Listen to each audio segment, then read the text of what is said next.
Right, now one subject more than any other that polarises opinion when it comes to our membership of the EU is immigration. It's the issue that Nigel Farage hopes will catapult UKIP to the top of the polls in next year's European elections. And once again, immigration prompted a fierce debate on this week's Question Time, which came from the Lincolnshire town of Boston.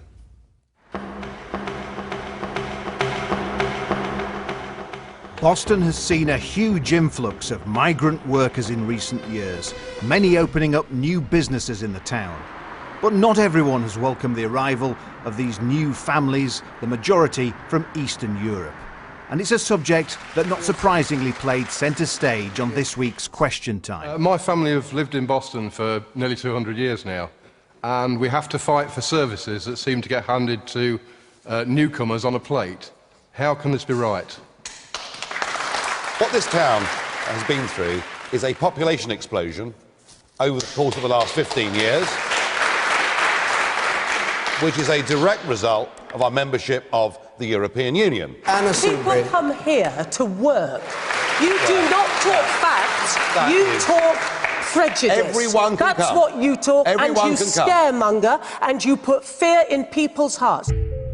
Last year, Boston man Dean Everett held an anti-immigration protest in the town. It prompted the local council to publish a report on the effect of immigration in this part of Lincolnshire.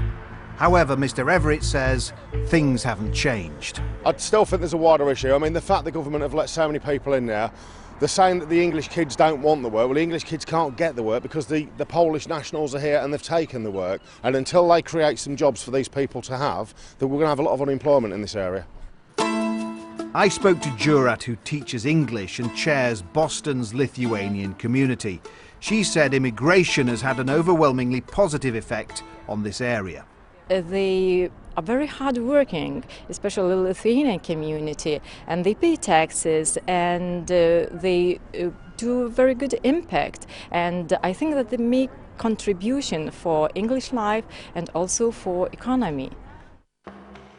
A report this week claimed that immigrants who arrived after 1999 were 45% less likely to receive state benefits or tax credits than people born in the UK.